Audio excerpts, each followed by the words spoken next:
আমার আল্লাহর দয়া ভালোবাসা যে কত বেশি আমরা জানি না, আমরা জানি না।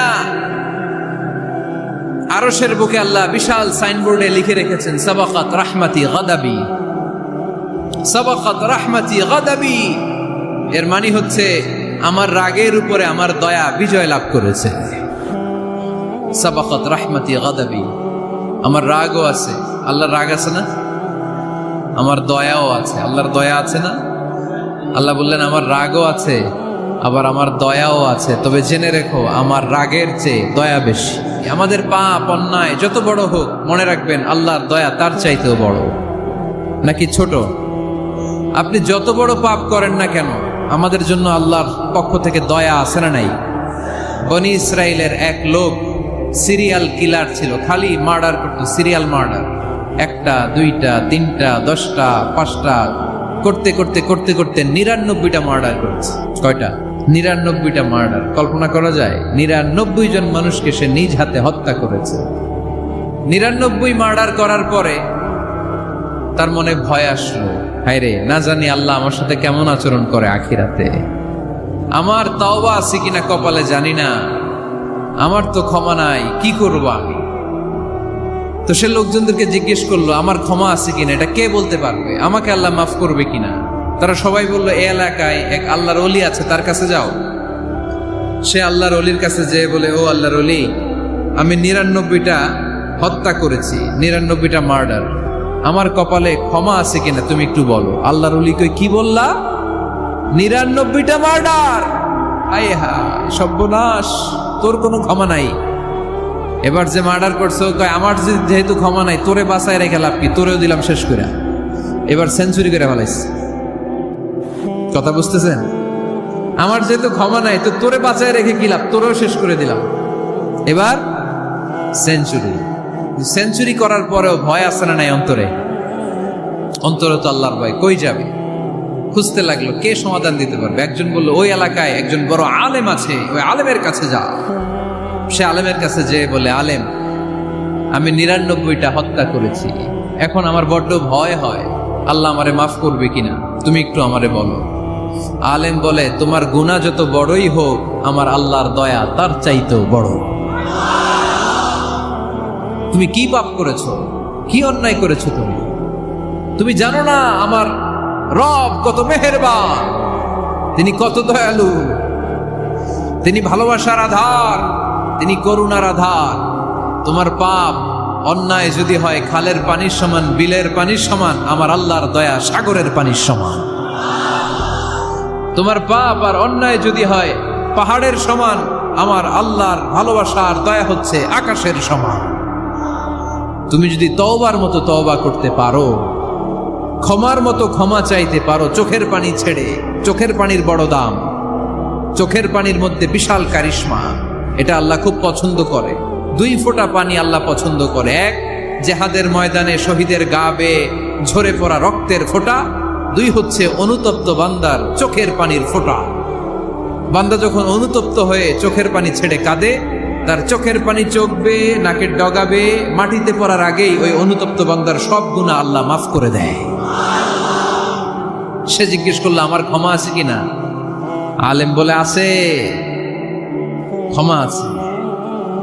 তওবার মতো তওবা কর, তাওবাতান নাসুহা, তওবার মতো তওবা করলে আল্লাহ ঠিকই মাফ করবে। সে এতটাই অনুতপ্ত হলো, এতটাই, সে আল্লাহর কাছে ক্ষমা চাইতে শুরু করলো।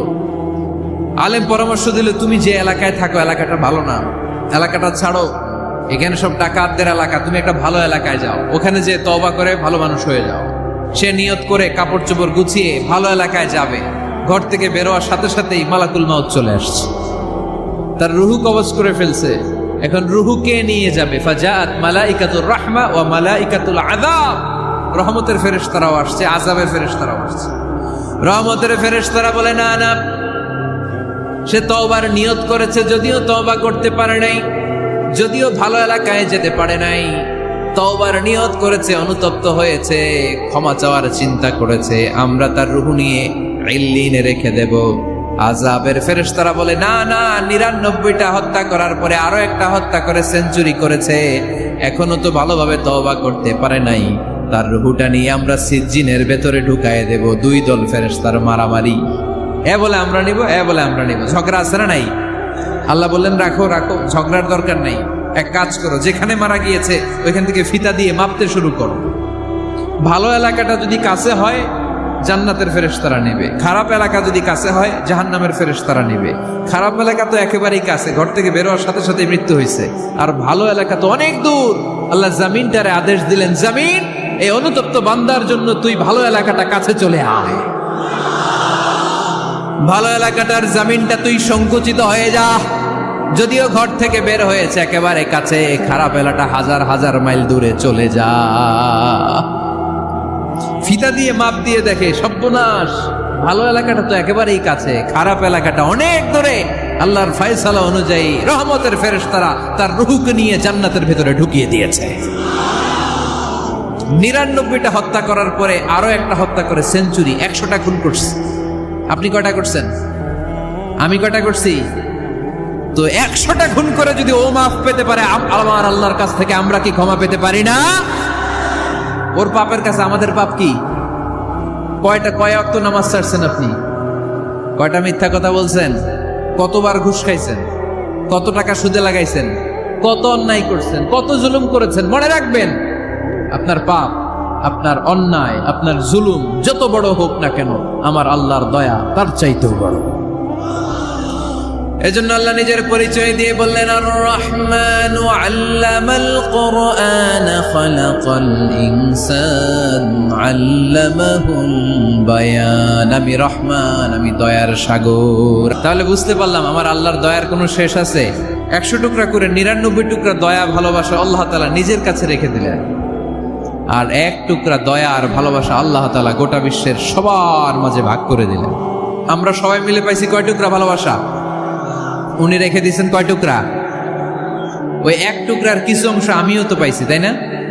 আপনি পেয়েছেন, আমরা সবাই পেয়েছি, গোটা বিশ্বের সবাই, আদম আলাইহিস সালাম থেকে শুরু করে কিয়ামত পর্যন্ত যারা আসবে, এসেছিল এবং এখন আছে, সবাই মিলে কয় টুকরা? ওনার কাছে কয় টুকরা? কিন্তু এই 1 টুকরা যে আমরা সবাই ভাগে যোগে পাইলাম, আমাদের ভালোবাসার নমুনা দেখছেন? একজন আর একজনের ভালোবেসে বলে আত্মহত্যা করে ফেলে, আছে না নাই? আছে না? সালমান শাহ মারা গেছে, এই দেশের কয়েকটা মেয়ে গলায় রশি দিয়ে আত্মহত্যা করছে, শুনছেন? অমুক সেলিব্রিটির কি হয়েছে, ছাদ থেকে লাফ দিয়ে পরে মাথা ফাটায় ফেলছে। ভালোবাসা আছে না নাই? যারে ভালোবাসে তার নাম আবার ছেলেরা হাতের মধ্যে কেটে কেটে লেখে, প্লাস দিয়ে লেখে, প্লাস। ধরেন আব্দুল্লাহ প্লাস শামিমা, তো এ প্লাস এস, রক্ত দিয়ে লেখে, রক্ত। আমি অবাক হই, নিডেল, সুই দিয়ে কেটে কেটে লেখে আব্দুল্লাহর এ প্লাস শামিমার এস। কি ভালোবাসা! 1 ভাগ ভালোবাসার ছিটে ফোটা সবাই মিলে পাইছে। এইটা ঠেলা যদি এরকম হয়, তাহলে যিনি 99 ভাগ ভালোবাসা রেখে দিয়েছে তার ভালোবাসা বেশি না কম? দেখেন, ছোট্ট বাচ্চাটা রাতে খেতে চায় না, মা যদি বলে খাও, বলে না, খাবো না। আব্বু অফিস থেকে আসুক, আব্বুর কোলে বসে বসে আব্বু আর আমি একসাথে খাবো। এই ছোট্ট বাচ্চাটা কিছু বোঝে না, কিন্তু তারপরও তার বাবার জন্য ভালোবাসা তার হৃদয়ে ঢুকাই দিছে কে? আপনাদের এলাকায় মুরগি পালেন না আপনারা? মুরগি যখন বাচ্চা নিয়ে হাঁটে, দেখবেন মুরগি ছানা ধরা যায় না, ধরতে গেলে মা মুরগিটা কি করে? কামড় দিতে আসে। এই ছোট্ট বাচ্চাগুলোর জন্য মা মুরগিটার হৃদয়ের ভিতরে ভালোবাসা ঢুকাই দিল কে? আমি পত্রিকাতে এমনও দেখেছি, বন্যায় এক মা পানি খেতে খেতে মরে গিয়েছে, কিন্তু শিশুটাকে একটা বালতির মধ্যে চাপিয়ে মাথায় তুলে ধরে রেখেছে। মা পানি খেতে খেতে নিজের জীবনকে বিলিয়ে দিয়েছে, কিন্তু বাচ্চাটা মরে নাই। বাচ্চার জন্য কি ভালোবাসা! এই ছোট্ট বাচ্চার জন্য মায়ের হৃদয়ে জান স্যাক্রিফাইসের মতো এই ভালোবাসা ঢুকাই দিল কে? আমাদের প্রতিদিনই ভালোবাসা, সকালে ভালোবাসা, বিকালে ভালোবাসা, সন্ধ্যায় ভালোবাসা, শীতকালে ভালোবাসা, গ্রীষ্মকালে ভালোবাসা। আমাদের ইসলামে শুধু ভালোবাসাবাসী, ঠিক কিনা? এই জন্য আলাদা করে আমাদের কোনো দিন লাগে না বিশ্ব ভালোবাসা দিবস দরকার হয় না। যারা মাকে দেখতে পারে না, বাবারে দেখতে পারে না, এরা একদিনের জন্য মা বাবাকে উইশ করতে যায়, আর নাম দিছে বিশ্ব মা দিবস, বিশ্ব বাবা দিবস। কিছুদিন আগে দেখলাম বিশ্ব ডিম দিবস। কি দিবস? আমি কি মিথ্যা বললাম? ছিল একটা বিশ্ব ডিম দিবস। কিছুদিন পরে বানাবে বিশ্ব বাঁশ দিবস, যে যারে বাঁশ দিতে পারে। এরপর একটা বানাইছে শুনলাম বিশ্ব চিন্তা দিবস। তো এটা কি দিবস? কয় এই দিন আমরা সবাই মিলে চিন্তা করি যে আসলে আমাদের কি চিন্তা করা দরকার, আছে না নাই? তো এই যে ওরা বিশ্ব মা দিবস, international mother day, international father day, মা দিবস বাবা দিবস বছরে একবার ওল্ড হোমে রেখে আসে, বৃদ্ধাশ্রমে। যেহেতু সারা বছর বৃদ্ধাশ্রমে, বছরে একদিনও যদি মারে স্মরণ না করি কেমন হয়? তো একদিন ওই মা দিবসে মারে একটা কার্ড দিয়ে উইশ করে আসে, কিছু টাকা দিয়ে আসে। ওদের তো মা বাবার প্রতি দয়া নাই, শ্রদ্ধা নাই, ভালোবাসা নাই, এজন্য ঘটা করে ওদের দিবস পালন করা লাগে। আমাদের 24 ঘন্টা 365 দিনই ভালোবাসা, তাই এই দিবস ফিবসের আমাদের দরকার নাই। চিল্লায় বলেন ঠিক কিনা? জন্মের পর থেকেই তো আমাদের ভালোবাসা, মৃত্যু পর্যন্ত ভালোবাসা, আমৃত্যু ভালোবাসা। এই জন্য বিশ্ব ভালোবাসা দিবস, এটা ইসলাম কখনো সাপোর্ট করে না। ভালোবাসার কেন্দ্রবিন্দু একজন, চিল্লায় বলতে হবে তিনি কে? দেখেন, এক টুকরা ঠেলায় বিশ্ব ভালোবাসা দিবস আমরা পালন করি। ভালোবাসার গান, ভালোবাসার নাটক, ভালোবাসার ফিল্ম, ভালোবাসার কবিতা, অভাব নাই। কত ভালোবাসার স্টোরি আপনারা জানেন, এত ভালোবাসা। কিন্তু সবাই মিলে ভালোবাসার এক অংশ আমরা ভাগে যোগে পেয়েছি। এক অংশের নমুনা যদি এমন হয়, 99 টুকরা ভালোবাসা যিনি রেখে দিয়েছেন নিজের মধ্যে, তার ভালোবাসা বেশি না কম? এজন্য আমরা আল্লাহর ভালোবাসার ভিখারি, আমরা আল্লাহ তাআলার রহমতের ভিখারি।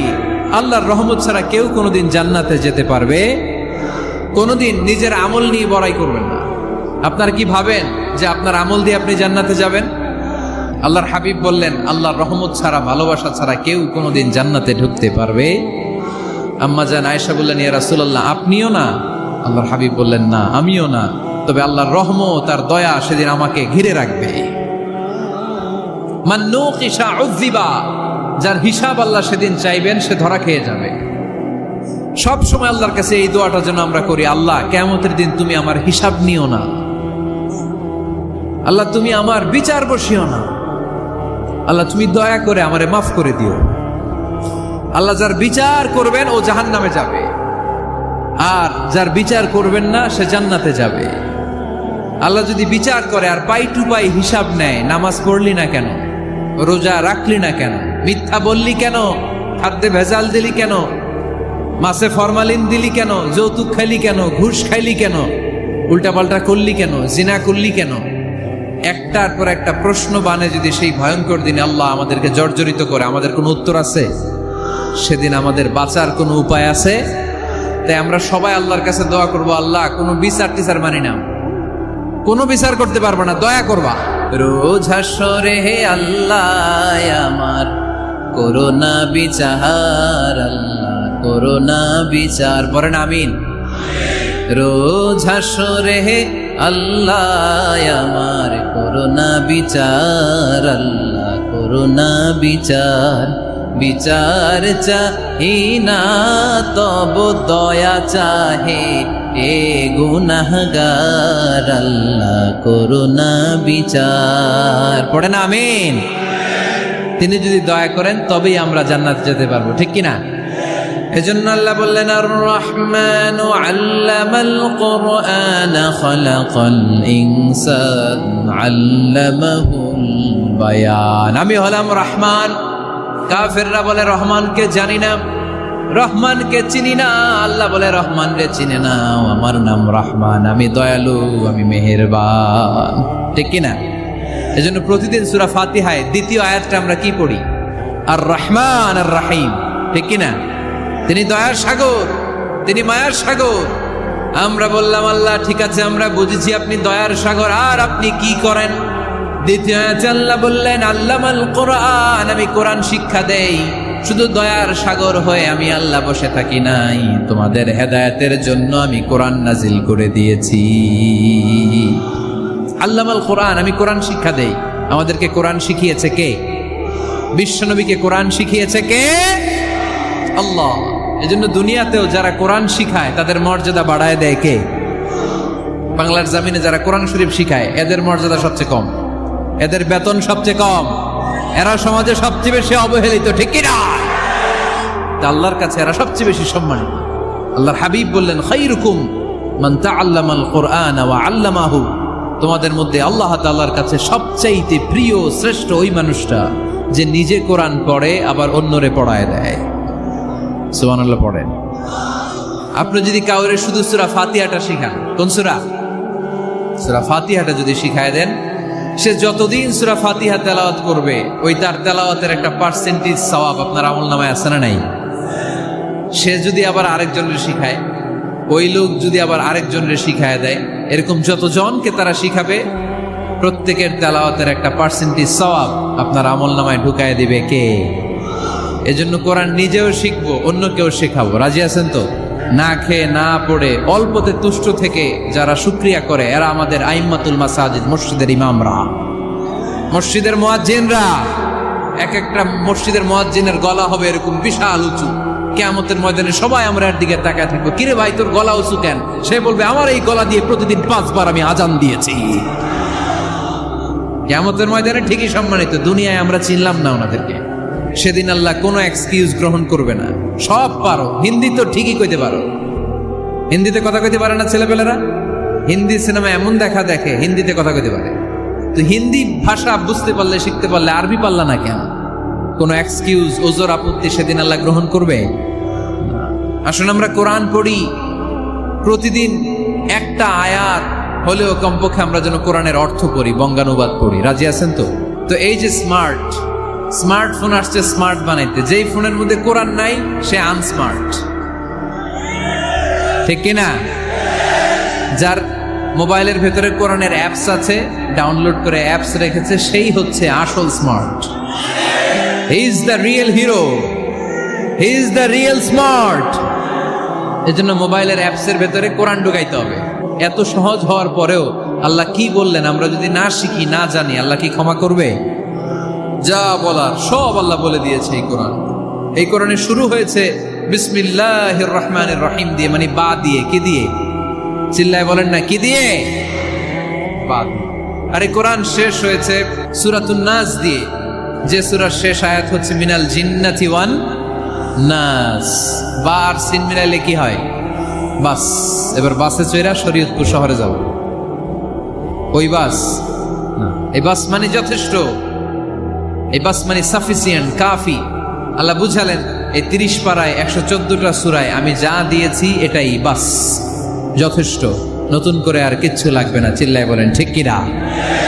যেমন কিতাব, এই কিতাবের পিছু লেগে লাভ নাই। এই কিতাবের বাণী ছড়িয়ে পড়বে গোটা বিশ্বময়। অনেকে অনেক ষড়যন্ত্র করেছে এই কিতাবকে ধ্বংস করে দেওয়ার। আমাদের এই খোদ ভারতবর্ষে ষড়যন্ত্র হয়েছিল। ব্রিটিশরা যখন চলে গিয়েছিল, ওরা প্ল্যান করেছিল এই কিতাবকে কি করে আমাদের থেকে ডিটাচ করা যায়, কেমন করে আলাদা করা যায়। এর একটা কমিটি করে দিয়েছে, আপনারা গবেষণা করে দেখেন এই ভারতবর্ষ থেকে কেমন করে কোরআন দূর করা যায়। তারা বুদ্ধি করে বলল, এক কাজ করি, কারণ তাদের কোরআনের কপিগুলো মসজিদ থেকে বের করে আমরা আগুন দিয়ে জ্বালাই দিব, তাইলেই কোরআন শেষ। পরে দেখলো না, রিসার্চে গন্ডগোল আছে, অ্যানালাইসিস ভুল। আবার নতুন কমিটি পাঠালো তারা ইংল্যান্ড থেকে, 33 সদস্য বিশিষ্ট কমিটি। তারা এসে গবেষণা করে দেখলো না, এই কোরআন আগুনে জ্বালাই দিলে কোরআন দূর হবে না। কারণ আমরা ভারতবর্ষের হেফজখানাগুলোতে যে দেখেছি, ছোট্ট বাচ্চারা মাথা দুলিয়ে দুলিয়ে কোরআন পড়ে। কোরআন তারা শুধু কাগজেই লিখে রাখে না, সিনার ভিতরে গেঁথে রাখে। ওই কোরআন মুসলমানদেরকে শিখিয়েছে কে? সে আল্লাহ বললেন, আর রহমানু আল্লামাল কুরআন খালাকাল ইনসান আল্লামাহুল বায়ান। আল্লাহ বললেন আমি মেহেরবান, আমি কোরআন শিখিয়েছি। আমরা বললাম আল্লাহ আর আপনি কি করেন? আল্লাহ বলেন খালাকাল ইনসান, আমি মানুষ বানিয়েছি। সুবহানাল্লাহ পড়েন। আমাদেরকে তৈরি করেছে কে? জোরে বলতে হবে কে? মানব সৃষ্টির 3টা পদ্ধতি কোরআনে পাওয়া যায়। পদ্ধতি নাম্বার 1, বাবাও নাই মাও নাই। এই পদ্ধতিতে আল্লাহ কাকে বানাইছে বলেন? আদম আর হাওয়া আলাইহিস সালাম, এদের বাবা মা ছিল। 2 নম্বর পদ্ধতি হচ্ছে মা আছে কিন্তু বাবা নাই। এই পদ্ধতিতে আল্লাহ কাকে বানালেন? কি নাম? ঈসা আলাইহিস সালাম। 3 নম্বর পদ্ধতি হচ্ছে মাও আছে বাবাও আছে। এই পদ্ধতিতে আল্লাহ কাদেরকে বানিয়েছেন? আমাদেরকে বানিয়েছেন। তাহলে পদ্ধতি কয়টা? তিনটা। আদম আলাইহিস সালামকে বানানোর পদ্ধতিও তিনটা। প্রথমে আল্লাহ তিন লাজিব এঁটেল মাটি নিলেন, তারপর নিলেন হামাইম মাসনুন কাদামাটি, তারপরে এটারে বানালেন ঠনঠনে শুকনো মাটি। সাইয়েদনা আদম আলাইহিস সালামের অবয়ব তৈরি করলেন 60 হাত লম্বা করে। সাইয়েদনা আদম আলাইহিস সালামকে যখন আল্লাহ বানিয়েছেন কয় হাত লম্বা? সহিহ বুখারীর বর্ণনা, লাম্মা খালাকাল্লাহু আদামা ওয়া কানা তুলুহু 60 যিরাআন। আল্লাহ তাআলা যখন আদম আলাইহিস সালামকে বানালেন 60 হাত বা 60 গজ লম্বা করে বানালেন। আপনারাও যারা জান্নাতে যাবেন 60 হাত লম্বা হয়ে জান্নাতে ঢুকবেন। কয় হাত লম্বা? সুবহানাল্লাহ পড়বেন না? আদম আলাইহিস সালামকে বানালেন। আবার মায়ের পেটে যে আমরা বড় হলাম, এইখানেও আমাদের তিনটা ক্যাটাগরি, তিনটা ধাপে তিনি আমাদেরকে বানালেন। মায়ের পেটে 9 মাস কি করছিলেন মনে আছে আপনাদের? শরীয়তপুরের ভাইরা মনে নেই কেন? হ্যাঁ, আমাদের কারোরই মনে নাই, ঠিক কিনা? এই 6 মাস 8 মাস কই যে ছিলাম, কোথায় ছিলাম আমরা মনে করতে পারি না। স্মৃতির পাতা হাতড়িয়ে যত পিছনে যাই আর বলতে থাকি। মনে আছে ছোটবেলার কথা? মনে নাই। আমরা সবাই কিন্তু এত বড় ছিলাম না ভাই, ছোট্ট ছিলাম, ছোট্ট। মায়ের জরায়ুর দেয়ালের মধ্যে লেপ্টে ছিলাম। নুতফা, আলাকা, মুদগা, sperm drop, blood clot and the little flesh. ছোট্ট নাপাক পানি ছিলাম। ওইটারে আল্লাহ বড় করতে আরম্ভ করলেন। বড় করতে করতে রক্তপিণ্ড বানালেন। রক্তপিণ্ড থেকে আল্লাহ গোশতপিণ্ড বানালেন। আমরা প্রত্যেকে এরকম একটা গোশতের টুকরা ছিলাম। এটার ভিতরে আল্লাহ কঙ্কাল ঢুকালেন, আমার স্কেলিটন, আমার কঙ্কালটা, আমার অবয়বটা ঢুকালেন। তারপরে আবার গোশত দিয়ে প্যাকেট করলেন, তার উপরে আবার চামড়ার প্যাকেট পড়ায় দিলেন। পড়েন সুবহানাল্লাহ। এরপরে 9 মাস পরে এই পৃথিবীর বুকে স্মুথলি আমাকে আসার সুযোগ দিলেন কে? একথাই আল্লাহ সূরা আল মুমিনুনে বললেন, ওয়ালাকাদ খালাকনাল ইনসানা মিন সুলালাতিন মিন তিন সুম্মা জাআলনাহু নুতফাতান ফি ক্বারারিন মাকিন ثم خلقنا النطفة علقة فخلقنا العلقة مضغة فخلقنا المضغة عظاما فكسونا العظام لحما ثم أنشأناه خلقا آخر فتبارك الله أحسن الخالقين। পড়েন আল্লাহু আকবার। দেখেন দুনিয়ার কেউ কিন্তু আমার খোঁজ নিতে পারে নাই, ভিতরে যে পারছে ওই গোপন জায়গায় একজন আমার রিজিক দিত। তিনি কে? আমার নাভির সাথে আমার মায়ের জরায়ুর একটা কানেকশন ছিল। ওই একটা লাইন দিয়ে আমাদের সবাইকে আল্লাহ খাবারের ব্যবস্থা করেছেন, পানির ব্যবস্থা করেছেন, বাতাসের ব্যবস্থা করেছেন। দুনিয়ায় আসার সাথে সাথে দুনিয়ার মানুষরা ওই খাবারের লাইনটা কেটে দেয়, ঠিক কিনা? দেখবেন সিজার করার পরে বাচ্চাদেরকে বের করে কেচি দিয়ে যারা সিজার করে ডাক্তাররা কি করে? কেটে দেয়। বাচ্চার পা ধরে মাথাটা নিচু করে নিতম্বের মধ্যে থাপ্পড় মারে কয়েকটা, তারপরে বাচ্চা ওয়া ওয়া করে কেঁদে ওঠে, ঠিক কিনা? আমরা আমাদের কানে শুনি ওয়া ওয়া, আসলে সে আল্লাহর কাছে কেঁদে কেঁদে ফরিয়াদ জানায়, বলে আল্লাহ 9 মাস 10 মাস মায়ের পেটের ভেতরে ছিলাম, কেউ তো খোঁজ খবর নিল না। তুমিই তো আমার এই নাভির সাথে মায়ের জরায়ুর একটা লাইন দিয়ে ওই এক লাইনে খাবার, এক লাইনে পানি, এক লাইনে বাতাস ঢুকিয়েছো। 9টা মাস এই খাবারের লাইন আমার ঠিকঠাক ছিল, আমার টেনশন ছিল না। দুনিয়ার বুকে আসার সাথে সাথেই, এদের সাথে আমার কি শত্রুতা আমি জানি না, আসার সাথে সাথে আমার খাবারের লাইনটা কেটে দিস। আল্লাহ একটা মাত্র খাবারের লাইন ছিল, মানুষগুলো কেটে দিল। আমি এখন কি খাবো? আমি এখন যাব কই? আল্লাহ বলে কাঁদিস না, 8 মাস যেমনি খাওয়াইছি এখনো খাওয়ামো। সুবহানাল্লাহ পড়েন। খাবারের একটা লাইন ছিল, কেটে দিয়েছে। ওই একটার বিপরীতে তোর মায়ের বুকের ভেতরে এখন খাবারের 2টা লাইনের ব্যবস্থা করে দিলাম। খালাকাল ইনসান, তিনি মানুষ বানিয়েছেন, মানুষের যা দরকার তার ব্যবস্থাও করে দিয়েছেন। চিল্লায় বলেন ঠিক কিনা? এজন্য আল্লাহ বললেন আর রহমানু আল্লামাল কুরআন খালাকাল ইনসানা আল্লামাহুল বায়ান। আমি মেহেরবান, আমি তোমাদের কোরআন শিখিয়েছি, আমি মানুষ তৈরি করেছি, আমি তোমাদেরকে ভাষা শিক্ষা দিয়েছি। সুবহানাল্লাহ পড়েন। আল্লামাহুল বায়ান, আমি তোমাদেরকে বয়ান শিখিয়েছি। এই যে আমরা বয়ান করি, আমাদের যে ভাষা, এই ভাষা কার দান? আমাদের বাংলা ভাষা কার দান? পৃথিবীতে অনেক ভাষা আছে, একটা ভাষার প্রকাশভঙ্গির সাথে আরেকটার মিল নাই। একটার প্রকাশভঙ্গির সাথে আরেকটার মিল নাই।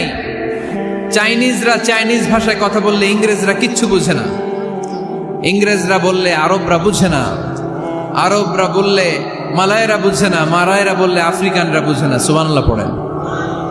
আমি অনেক দিন দেশের বাইরে থাকি, 10 বছরেরও বেশি আমি পড়াশোনা করি, এখনো পিএইচডি করি। তো মিশরে যখন আমি পড়াশোনা করতাম তখন দেখতাম এক এক ভাষায় এক একজন কথা বলে। আমরা বাঙালিরা যদি কোনো কথা বলে হাসাহাসি করি, হেসে হেসে আমরা কুটি কুটি হয়ে যাচ্ছি, মরে যাচ্ছি, কিন্তু ওরা হাসে না, বিদেশিরা, ওরা বুঝে নাই তো। আবার ওরা যখন কথা বলে হাসে, আমরা কিছুই বুঝি না। সুবহানাল্লাহ পড়বেন না? ওইটা বাদ দেন, আমাদের বাংলাদেশে আসেন। আমাদের বাংলাদেশে এক এক জেলার সাথে আরেক জেলার ভাষার ভিন্নতা আছে না নাই? সুবহানাল্লাহ পড়বেন না? ঢাকার ভাষার সাথে ফরিদপুরের ভাষার অমিল, সিলেটের অনেক অমিল, চট্টগ্রামের অমিল আছে না নাই? সবচেয়ে বেশি অমিল সিলেটে আর চট্টগ্রামে, ঠিক কিনা? ওনাদের ভাষাগুলো এমন, শুনলে বুঝার উপায় নেই যেটা বাংলা ভাষা না অন্য ভাষা, কিন্তু প্রত্যেক আঞ্চলিকতায় একটা মাধুর্যতা আছে না নাই? আল্লাহ পাক এই কোরআনের মধ্যে আঞ্চলিকতার দাম দিলেন। হিশাম বিন হাকিম বিন হিজাম কোরআন থেকে তেলাওয়াত করতে শুরু করলেন। এই তেলাওয়াত শুনে সাইয়েদনা ওমরে ফারুক ওনার ঘাট ধরে টেনে বিশ্বনবীর কাছে নিয়ে আসলেন। ওমরে ফারুক বললেন, ইয়া রাসূলুল্লাহ, দেখেন হিশাম বিন হাজিম কেমন করে কোরআন পড়ে, দেখেন ভিন্নভাবে কোরআন পড়ে। আপনি শিখাইছেন একভাবে, ও পড়ে আরেকভাবে, ওর বিচার করেন। আসলে আরেকভাবে পড়ে নাই, অন্য আঞ্চলিকতায় পড়েছে। যেমন আমরা পড়ি ওয়াদ-দুহা ওয়াল লাইলি ইযা মা ওয়াদ্দাআকা রাব্বুকা ওয়া মা ক্বালা ওয়ালাল আখিরাতু খায়রুল লাকা মিনাল উলা। কিন্তু কোরআনের আরেকটা লাহজা বা আরেকটা পড়ার পদ্ধতি আছে, যেখানে ওনারা পড়ে ওয়াদ-দুহা ওয়াল লাইলি ইযা সাজা মা ওয়াদ্দাআকা রাব্বুকা ওয়া মা ক্বালা। সুবহানাল্লাহ পড়বেন না? হাশিম বিন হিকাম এরকম বাঁকা করে পড়ছিলেন। ওমরে ফারুকে বাঁকাটা শিখেন না, উনি শিখছিলেন সোজা। ওমরে ফারুক আবার সোজা সাপটা পছন্দ করতেন। সুবহানাল্লাহ পড়েন। বিশ্বনবী বললেন, হিশাম বিন হিজামকে তুমি ছাড়ো। বললেন, হিশাম তুমি কিভাবে পড়েছো? হিশাম বলে, আমি এইভাবে পড়েছি। বিশ্বনবী বললেন, হাকাযা উনজিলাত, এভাবেও নাজিল হয়েছে, সমস্যা নাই। ওমর তুমি কিভাবে পড়েছো? ওমর বললেন, আমি তো এইভাবে শিখেছি। বিশ্বনবী বললেন, এভাবেও নাজিল হয়েছে, সমস্যা নাই। উনজিলাল কুরআনু আলা সাবআতি আহরুফ ফাকরাউ মা তায়াসসারা মিনহু। আরবি ভাষা একটা, কিন্তু এর মধ্যে আঞ্চলিকতা আছে 7টা। এই 7টা আঞ্চলিকতা দিয়ে কোরআন নাজিল করেছে কে? এজন্য আঞ্চলিকতার মর্যাদা আল্লাহ কোরআনেও দিলেন। এজন্য বললেন, আর রহমানু আল্লামাল কুরআন খালাকাল ইনসান আল্লামাহুল বায়ান।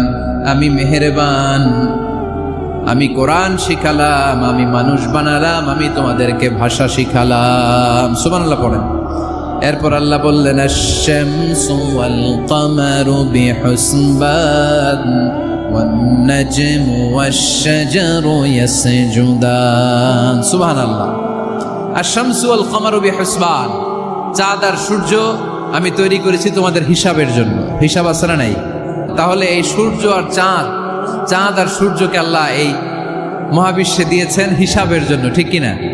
আল্লাহর হাবিব বললেন, সুমু লিরুইয়াতিহি ওয়া আফতিরু লিরুইয়াতিহি। চাঁদ দেখে রোজা রাখো, আবার চাঁদ দেখে রোজা ভাঙো। আমরা রমজান শুরু করি কি দেখে? জোরে বলেন। ঈদ শুরু করি কি দেখে? আশ-শামসু ওয়াল কামারু বিহুসবান। সূর্য চন্দ্রের গায়ে লাগে না, চন্দ্র সূর্যের গায়ে লাগে না। কোনোদিন কি দেখেছেন সূর্য আর চন্দ্র ধাক্কা লাগছে? দিনের ভেতরে রাত ঢুকে গেছে, রাতের ভিতরে দিন ঢুকে গেছে, এরকম কি কখনো হয়েছে?